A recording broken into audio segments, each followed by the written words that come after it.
Good afternoon, everybody. I'm going to call the meeting to order. I can make a motion to approve the minutes. Second your motion. Jim? Thank you. All those in favor, say aye. Aye. Board member comments. Mr. Sultan, would you like to start? I have no comments for once. Just hello to everybody and watch out for Mother's Day. That's a comment. Thank you. No comments from me, Mr. Chairman. Thank you. Mr. Campbell. Yeah, happy Mother's Day to everybody on Sunday. My wife was telling me that. She said, Mother's Day is a Sunday. You better- Oh, Thursday, Sunday. Yeah. Mr. Vega. I'd like to thank Board Member Campbell for reminding me that it's Mother's Day this coming Sunday. Thank you. Thank you, Mr. Vega. Mr. Yudd. Thank you. No comments. Thank you, Mr. Buffington. Thank you. Just a happy Mother's Day. And then also thank you to Jewel and Brian and everybody and whoever it was that put together the key facilities map for me that I requested. It was very helpful. So thank you. Mr. Bonfils. No comment today. Wow, Mr. Moody. Yeah, happy Mother's Day, but I do have a comment. I was on a call with EPA with a bunch of small businesses and they were talking about the new infrastructure bill, I guess, the bipartisan bill for a grant, a $2 billion grant that's being put out for small and disadvantaged communities. I don't know, probably some of you probably have heard about it, but I thought it was interesting in talking about emerging contaminants. And most of the discussion was around PFAS. So I thought that was interesting. Thank you. Maybe we can get some of that money. I don't think Loudon might would qualify. Any discussion around lead? No, really? Thank you, Mr. Moody. My only comment is to remind everybody that we have the June 4th annual retreat. I'm sure Mr. Carnes will talk about it, but I wanted to plant that seed again in your head, but that's all I have. Next item is the general manager's report, Mr. Carnes. Thank you. Good afternoon. I wanted to announce that on Thursday, May 2nd, marked the 16th anniversary of the first Broad Run Water Reclamation Facility effluent. So a big thank you and congratulations to all the staff who work there and operate the plant on a daily basis. Friday, May 17th is Bike to Work Day. Loudon Water will be at the Sterling pit stop. Through April, we added 1,622 ERCs. 1,100 of those were from data centers. And then a few reminders, the CIP committee will meet on Wednesday, May 22nd at 8 a.m. The Finance Committee is scheduled to meet Thursday, May 23rd at 8 a.m. The Audit Committee is scheduled to meet Thursday, May 30th at 8 a.m. And the board retreat is scheduled for Tuesday, June 4th. And you'll be getting a detailed agenda shortly with all of the timeline for that. Thank you. And right, thank you, Mr. Carnes. We have two tours scheduled, one for Beaver Dam and one for Broad Run. So put your walking shoes on and take your Advil before the meeting. So you're limber. Beaver Dam and Broad And Run. Broad Run right next door. Okay, so we're not going to walk from Beaver Dam to Broad Run. We can if we'd like to. Take the O&D trail. Thank you. Jewel, do we have anyone signed up from the public to speak? No, sir. Okay, thank you. I will make a motion to adopt the agenda. Second. All those in favor? Aye. All right. Board committee action, CIP, Mr. Sultan. Okay, I'll make this as brief as possible. We had two items. One is the Russell Branch Sewer Pump Station Design Task Order Amendment. The Russell Branch Sewer Pump Station is located in an easement on a private parcel. When design was 90% complete, the parcel was sold and the use was changed, which resulted in schedule and budgetary impacts on pump station design. As a result, staff negotiated an HDR contract amendment for $50,700. The CIP committee recommended an amendment to the HDR design task order contract for a total authorized budget not to exceed $456,700 plus 5% contingency to be included on the board consent agenda. The second item was a design task order for sewer meter vault replacement in Countryside and Great Falls Forest. Sewer meter vaults are large manholes with equipment that measure and transmit sewer flow information. 4 vaults, Countryside 1 and 2, Great Falls Forest 1 and 2 require replacement due to serious deterioration. Staff selected, I don't know how you pronounce this, Carollo engineers to design the demolition and construction of the four manholes. A contract amount of $185,350 plus 5% contingency. And the committee recommended that this contract be put on the board consent agenda. And that's all I have. Thank you, Mr. Sultan. Mr. Kelly, Finance. Thank you, Mr. Chairman. I'll be brief as well, since first item that we talked about was the 5-year plan of finance. Davenport and Company presented the 5-year plan. I won't go into too much detail since Brian will be covering that. Brian or Sally will be covering that later on in this meeting. But that incorporates inputs to the capital spending plan. It is not intended to project future rate increases, and it is used for basically for our bonding purposes. In addition to that, and that's Brian, Sally will be covering that. In addition, we also approved the financial advisory services contract for Davenport. That's on consent, and that's the authority has used them for many years. One of the benefits is that Davenport also works with the county, so we get that kind of synergy going between the two. And that we agreed to renew that contract subject to board approval until May 14th, 2025. And that's it. Thank you, Mr. Kelly. Consent agenda, would someone like to make a motion? I make a motion that we accept the consent agenda. Second. All those in favor? Aye. Consent agenda has been approved. We have one action item today. It's the 5-year plan of finance. Mr. Rogers from Davenport is going to present that to us. Good afternoon. I'd like to introduce Mr. Courtney Rogers from Davenport. He will give us an abbreviated version of what we heard at the Finance Committee.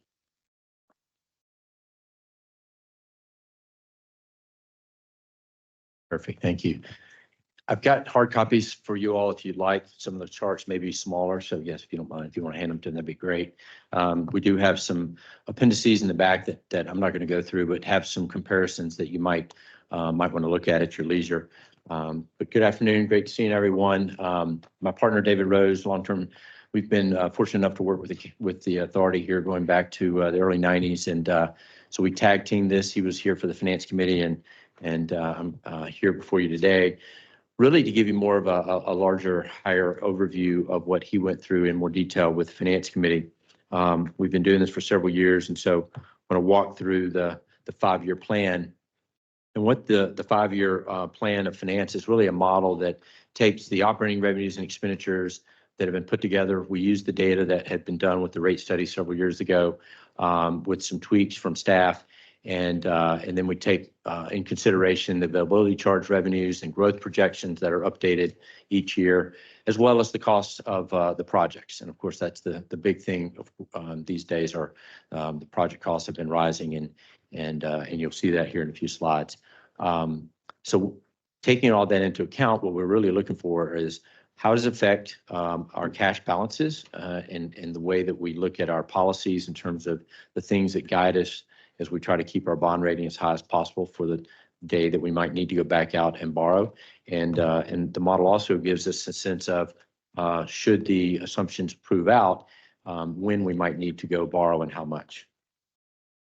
And so it all kind of works together, putting the capital spending plan, the operating budget, and then as Board Member Kelly said, we projected rates. Those are not necessarily rates that we're coming to you and asking you to adopt. They're really just merely, again, modeling. You've got a formal rate study that has put the rates in place, and that's what really has guided this model for several years as we move forward. So in terms of considerations, one thing that should be noted is that the CIP did grow year over year in terms of what we looked at a year ago versus now, the same time period, has grown roughly $65 million. Those increases are primarily due to estimates from the DC water improvements, broad runs, phases 2 and 3, and the Milestone Reservoir and the JLMA expansion. So those have been reviewed by engineering. Obviously, one of the things we want to keep an eye on are the mission critical projects. Those are obviously first and foremost. And so those key projects, including those listed above, will continue to move forward. And as there are savings needed, the other projects that are needed, smaller projects will be worked in as there's additional dollars. And, we've always been very conservative in our numbers, and so far those have played out. So they're using our dollars available for those. The ERC estimates, as you'll see in a little bit on the chart, are still conservative, as we have been for many years, and are in line with some of the most recent county projections. And we'll talk more of that in a couple of slides. And then, as I mentioned earlier, the revenue expense projections are basically consistent with the results of the last rate study that was done in 2021. So further considerations, the plan basically has two debt issuances, and I think that's a change. We've typically had only one, and that's due in part to just the increase in cost. And what we'll see in a moment, we're starting to see a little bit of slowdown in connections. And so we're looking at roughly 80 million in 26 and 30 million in 28. And of course, what happens is if connection fees come in stronger than our projections, typically these numbers either don't happen or will be drastically reduced.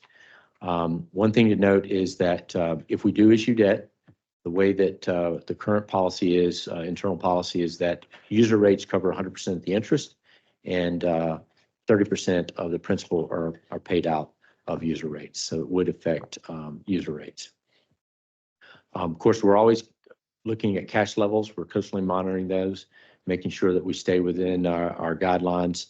We have a ceiling and a floor, and the current model calculates that cash levels would remain above that 2 times annual cash floor target.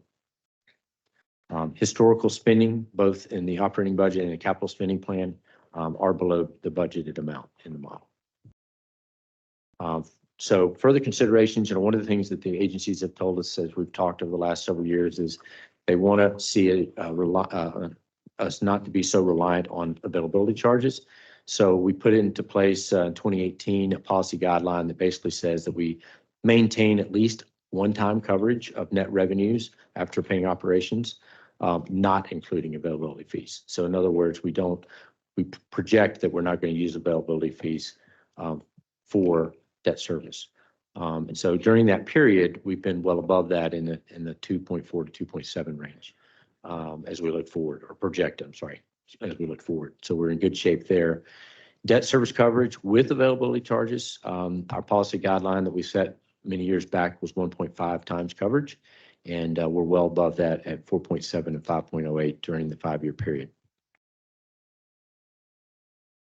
This chart shows you the cash balances historically. You can see the brown line is our floor, if you would, our lower limit of 2 times. The upper limit is 3 times, and we always run the model trying to get down to that lower limit, but of course we're using conservative figures, and we've been fortunate that connection fees have come in higher and has kept those cash balances above both the lower and the upper limit. But as you can see in the chart, we've tried to bring that down as we tweak the capital program as we go along.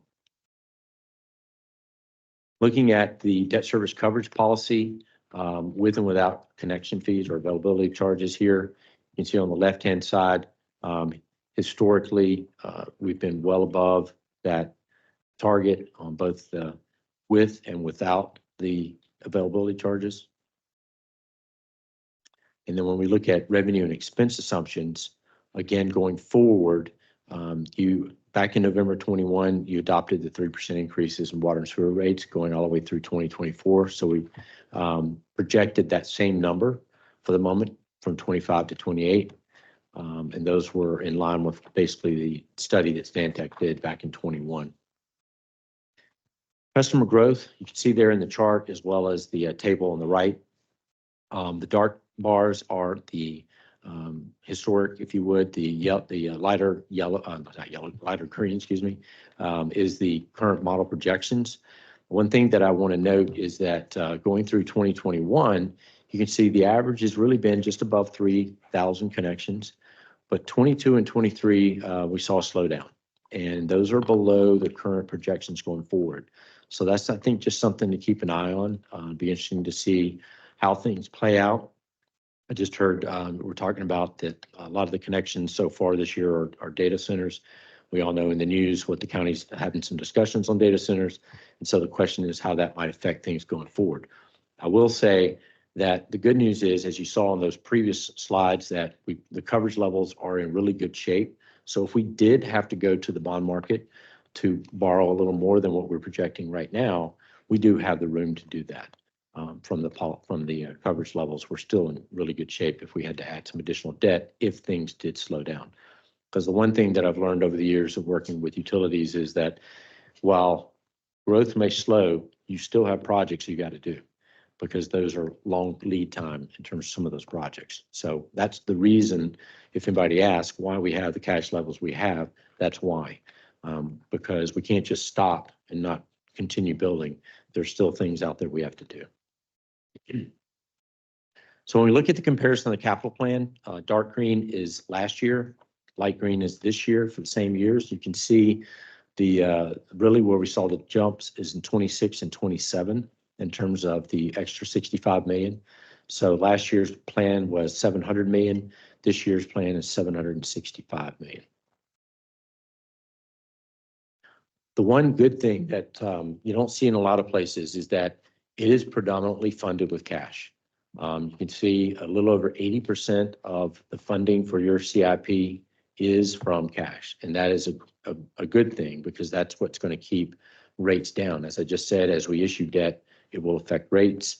We've been able to keep our debt levels down over the years, and that's in part with the connection fees that are and availability fees coming in. They are able to fund a lot of the projects and keep our bonds at a minimum. As we go forward over the next 5 years, you can see our projected cash balance. Again, one of our goals has been to try to bring that level down to the 200% level. We do that roughly in 2027, and over that four-year period, we were able to bring that down, especially with the additional costs that have been introduced in 26 and 27. So again, as I mentioned earlier, this does contemplate an $80 million borrowing in 26 and a $30 million borrowing in 28. That obviously will be revisited again next spring, and then again in 26 to see what the final number might need to be. So at this point, Mr. Chairman, I think we're looking for a motion. Thank you, Mr. Rogers, for that presentation. Does anyone have any questions for? I have one Mr. question. The new customers in 2019, it seemed to peak. What was the reason for that? Was there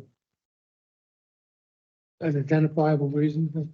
I'm not sure why it was 2019 in particular. I mean, in the past, we've had a lot of data center, as you know, connections, but I'm not sure why 2019 versus 2018 or, Just curious. yeah. Oh, but after. And on that same note, for 2022 and 2023, I'm assuming that's directly related to COVID or a backlog of COVID, or no? Not sure why it grew. I mean, we saw COVID, so we did experience a reduction in growth those 2 years. But I'm not 100% sure if it was COVID related or just, a slowdown in growth. Yeah. When we were at the meeting with Fairfax Water, Jamie was talking about how they're expecting their water rates to go up on the order of magnitude, like 30% was my recollection. Do we capture that? I know this is 5 years and maybe their projections are further out than that, but I see some of the things that we're capturing here, but is that come into consideration yet or no? What she was talking about was not in this one because it was after the budget was done. So we'll need to factor that in going forward. Yeah. Have they communicated to us any specifics? No, we've not gotten specifics on what they think. Are you talking about the PFAS implementation? Yeah, she said that, because the water Right. there is not meeting the Correct. standards. And then Yes. there was also discussion around the salinity problem Mhm. that they have. And My understanding is they haven't determined what their path forward is going to be yet. So we haven't seen any more than what was shared at that presentation on potential numbers. Yeah. Okay. Yeah, but there were some big numbers to potentially to solve some of those things. Correct. So, Yeah. okay. That's a great point, Vice Chairman, because we didn't have that data at this point. Obviously, PFAS came out after we were really done with this analysis. But I suspect it'll be a few years before we have a sense of what the real dollars are. I actually just got that question a couple of weeks ago from the rating agencies. They're like, hey, what's this going to do? And we're like, well, the engineers don't even know yet, so it hadn't fallen to the modeling side quite yet. Mr. Yudd? Thank you, Chair Allen. I think we had a good discussion at Finance Committee when we had our presentation a few weeks ago. One observation about revenue coverage over relationship to debt service. It was interesting to see the increases in the capital project cost. And so when you get several of them, and in this case, in this report, there was a $65 million estimate. But when we're getting our updates, they're not quite 65 million, they're much smaller amounts by project. So I think that was an indicator to me to raise that to the staff that, you know, if you're experiencing cost push upward in those projects, your debt service is exposed to higher levels as well. And then our cash position at 81% of I guess holdings is cash. That's fantastic. But if you combine that with the growth patterns, there's a bit of a concern when you get out about 5 years. Is your growth really going to be there? And I think, you know, if you asked all of our board members, we would have a perception of what would happen with supply of land and residential growth. What would happen with the non-residential sector? So I guess the question is first to Brian and then to the Davenport representative. You can protect yourself with the coverage amounts, but what if that growth isn't there? And that's a great question. And one of the things, and Courtney and I were talking right before the meeting that we want to catch up on is we heard kind of that with the data centers in the past couple of years. And that's why Davenport has started including, not in the abbreviated version, but in the long one, what that looks like without data centers. And I think we can do more sensitivity analysis and provide you with that information going forward of what if there is no growth? You know, what does that look like? How does that impact us? So I think that is a great question, and I think something we can bring to you in the future as part of this. Mr. Vega? Yes, when evaluating model projections, would it be helpful to have in the historical what was projected for the last 10 years, just as a line on that slide number 8, just to get a sense of comfort that what was projected was reflected so much. I'm sorry, what page are you? Slide number 8. Talking about the customer growth chart. Revenue and expense assumptions, so. Definitely, that's something we can definitely add. In my recollection is it's pretty close to what the current I'll call it 2,600, 2,700, 2,500. And I think has been. visually that would. Yeah, that's a not bad idea. Yeah. And then I would add to that, Mr. Vega, it would be nice to see when you look at those raw numbers, the percentage that are data centers. So you can see, you know, back in 2019 when we had 5,100 ERCs, were the data centers 50% of that total? And maybe now they're 80% of that total. I'm just throwing numbers out there, but it's nice to see that trend. Correct. That might be saying that we're more reliant on the data center ERCs than we ever have been in the past. I'm not saying that we are, I don't know that, but that would be an interesting number.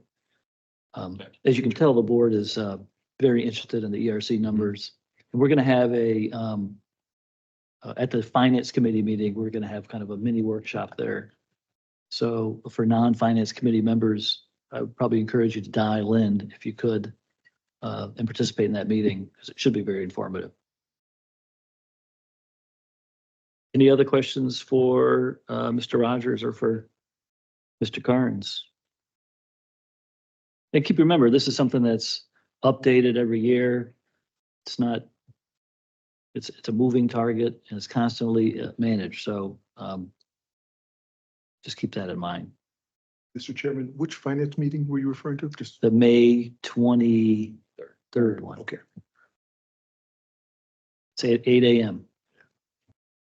All right, with that, would someone make a motion? I'll make a motion that we endorse the 5-year plan of finance. Second, Thank you, Mr. Sultan. All those in favor? Aye. All right, new Mr. business. Rogers. Thank you. Thank you, yes. Thank you, Mr. Rogers. I'm sorry. I'm already looking ahead. Monthly reports, financial summary. Sally? Yes, we're looking good. It's the same. I don't know if Mr. Kelly presented on it today, but anyway, revenues are higher than budget. My papers are back at the table. And expenses are under budget. I can't even see the differences here from back here. They're close. Yeah, but we're looking good. Okay, does anyone have any questions on the monthly report? Water resource monthly report. I see we're all in the green. I like when you see all those green circles, so that's good. Does anyone have any questions on that? The water and sewer agreements, Mr. Tran, does anyone have any questions for him? All right, that's the monthly reports, the quarterly reports, the BOA quarterly report. Does anyone have any questions for Mr. Lipinski? Capital construction report. We had a presentation at the CIP meeting. Are there any other board members who want to see a brief run through of that? I don't know if we need to do a full run through. I just had a question on the report. Okay, well, we can do, does anyone else want to, we could do a quick run through. Is Mr. Zafel here? Yeah, it's there. Can we put you on the spot and just do a speed, like speed dating, do a speed report?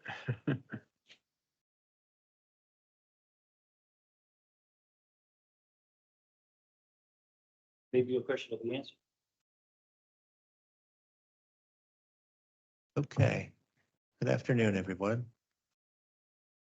All right, so during the CIP meeting, we did a brief snapshot of the reclaimed water pump station project, the Beaver Dam Reservoir Park project, and then the Goose Creek Industrial Park project. And then we went into a little bit more detail on Milestone Reservoir and the Broad Run expansion to 15 MGD. And then we wrapped up with our quarterly numbers.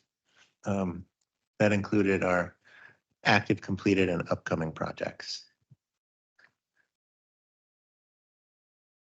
And so I could just kind of step through these quickly. This was the reclaimed water pump station capacity upgrades.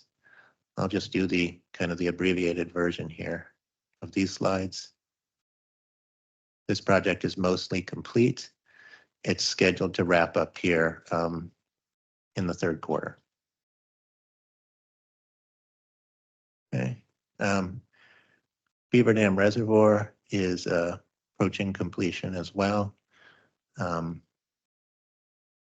Most of the work is finished there, just with the exception of some of the final completion activities. They're listed at the bottom of your screen.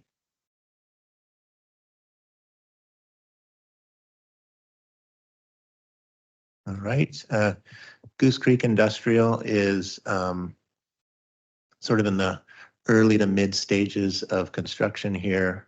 We are approaching 5 million spent on the $14.5 million project here. Some of the earthwork has been completed and the project is sort of coming up out of the ground, so to speak, here with some of the vertical construction components beginning to show, but there's still quite a ways to go for the completion of this project. All right. Milestone Reservoir is in the very early stages. So that one started construction last November. And so we are really in the beginning stages here. Things like clearing and erosion and sediment control are complete. And we're just starting to get into some of the vertical work there at that project. So does the creek flow through those concrete things we see there?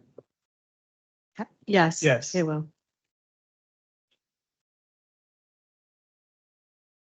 Okay, and then on Milestone Reservoir, we just got some of the, some more statistics on the status of this particular project here. Again, very early stages where 5% spent through the end of the first quarter. And our time elapsed is very similar. And then we've got our completion date scheduled there. Yes, sir. Where's the dewatering going to? Into the Goose? It is going into the Goose. Good question. I just like these Right. fun facts, I'm sorry. You can put it in the other quarry. Is it, we're draining it completely so that we can tunnel? Is that the issue?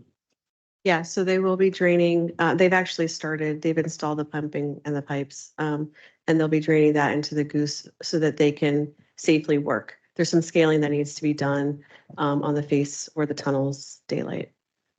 Perhaps a point worth noting, and I think it was the reason on the previous slide that the image was shown of the Cyclin Creek crossing, is that was deemed one of the riskier parts of the contract at the early phases of getting that work completed before seasonal restrictions kicked in. And I think we were happy to report at the CIP meeting on this segment that work is behind us now and that risk is gone.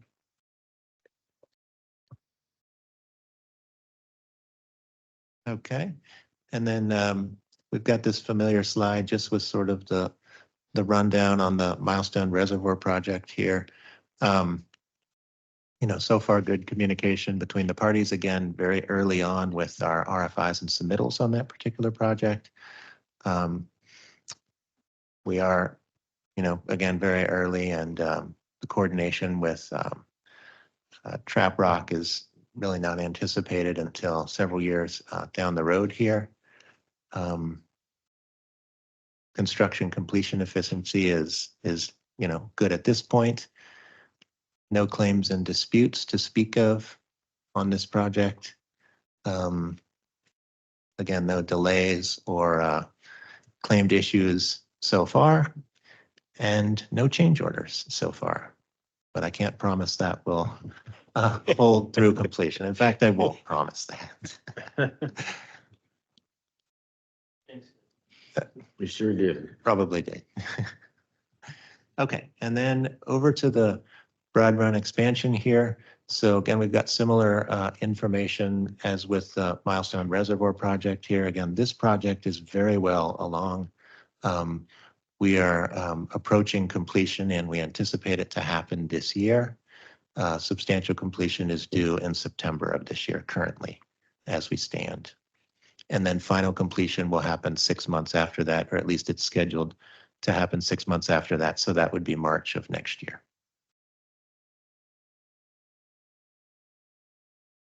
All right, and then on the Broad Run expansion project, this slide kind of shows all the different work areas that were involved in the project in sort of their not started state. And then jumping ahead to the end of last calendar year, this shows the fourth quarter status of the project, where we have completed with, you know, shown with green, areas in commissioning yellow, and then in construction is blue. And then the jump to the end of the first quarter here, we picked up a couple of more completed areas, and we moved quite a bit into the commissioning. And that's really where we are right now. There's a lot of areas being commissioned right now, as most of the heavy construction is complete on this project. And of course, I'll mention as well that this slide does not show the underground piping that went in the early years of this project. So we had several miles of large diameter piping that were in the ground by around 2022 or so on this project. And so that's not depicted here.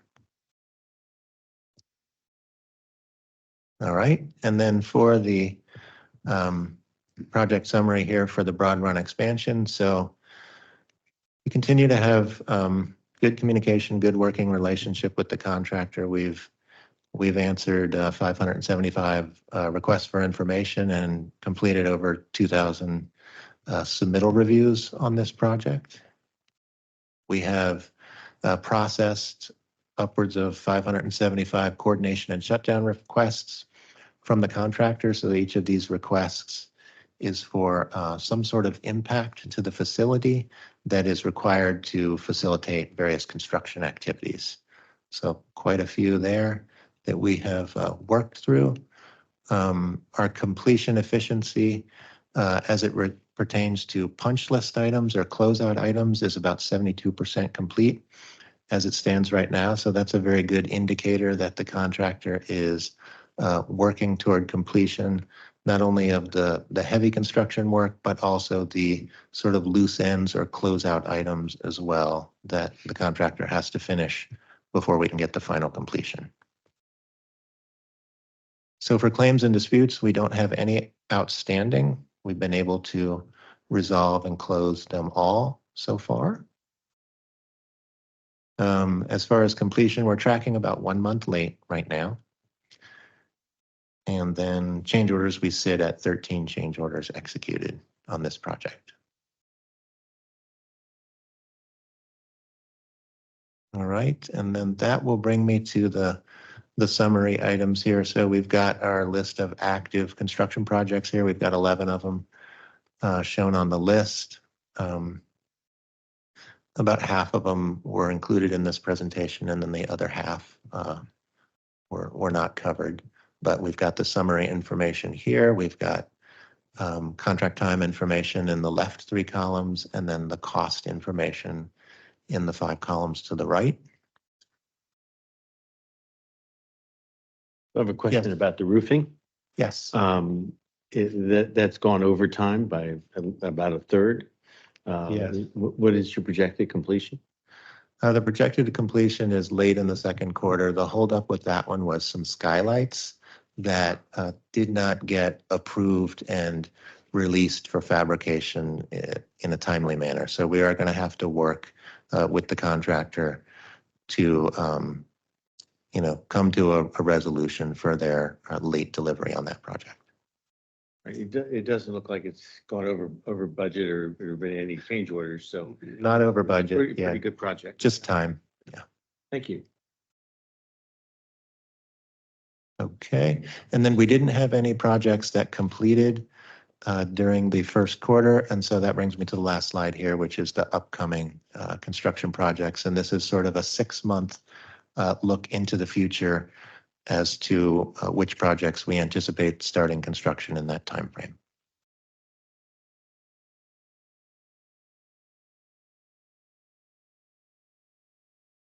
Right.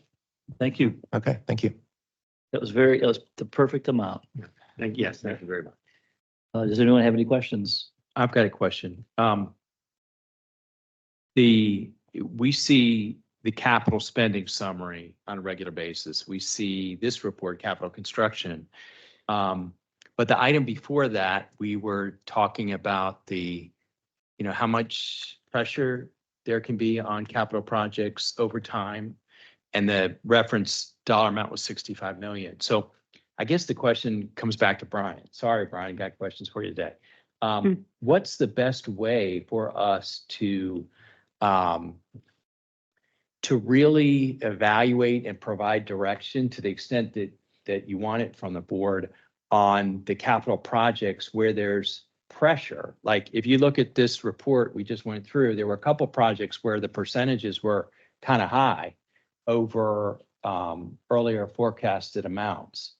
So I do think that we should probably find a way to provide input to you to be helpful to manage those costs. But if you see it a different way or think it should be handled at a distance, then what is your recommendation to us? I would like to talk with my staff and maybe come up with some suggestions and come back to you and kind of get more feedback once we've had a chance to evaluate a little bit, if that's okay.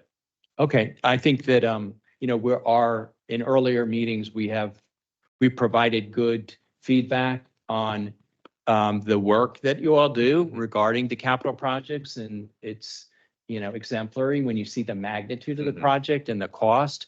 But if this is going, if these amounts are going to head upward, in the face of what we just talked about in the other item, then maybe some other mechanism would be helpful. Absolutely. Thank you. Yep, thank you. But the 65 million that Mr. Yu's referring to is over a 5-year period, correct? That's correct. Okay, Yes. I just wanted to make that note that it's going to change. You know, the question is what is an alarming change and what is not? That's what we got to get a handle on. Yeah. To your Point, because I don't think 10 million over a year is Is gonna make us alarm fall off bells our ringing? chair. Yeah, correct. But at some point, it might be a lot more than 65 million. So your point's well taken, Mr. Yett. Thank you, Mr. Zafel. Land development activity is the next report. Does anyone have any questions for Mr. Tran? You see him back there. He never gets, someone's got to come up with a question for him one of these days. That was Hobie's job. when he That was that's Hobie. right. Yeah, Miss Hobie. Always pick that.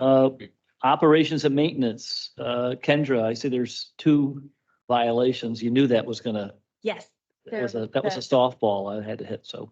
Right. Our note in the front is just about the annual chemical change at Trap Rock, but the red violation was in our community systems. In the peak wet weather that we experienced this January, the lagoon at St. Louis had an ammonia violation. So that lagoon is the one that is currently under design to be upgraded to a full package wastewater treatment plant to meet more stringent ammonia limits. But after January, staff were able to make operational changes and we were in compliance in February and March. So the issues have been addressed. All right, thank you. Is there anyone- I actually had one thing, because unrelated to that, but just remind me, you guys, you've told me in the past and I've forgotten, and I'm sorry. What is the switch from the free chlorine to the chloramines? Why do we do that again? I don't remember. Right. It's a seasonal Thank you. change.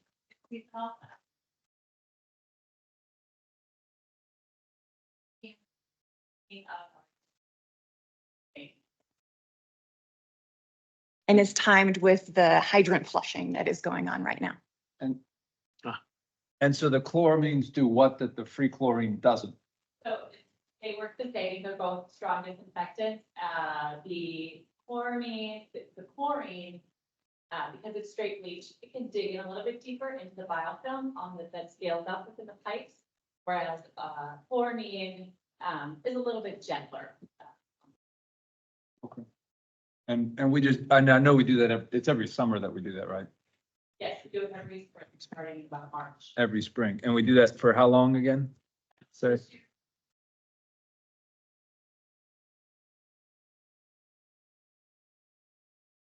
like a 6 to 8 week kind of thing that we just do once a year, just to kind of clean everything out when we're doing the flushing.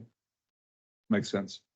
And during that program, it gives us an opportunity to visit and touch each hydrant. So from the fire protection standpoint, we have documentation and we know everything's operable. So it's sort of a multi-prong best practice. And when we do that, there's no way for us to measure the scale or the bacteria that's growing inside these pipes, is there? Or are we able to see a difference when we run these, this free chlorine through or?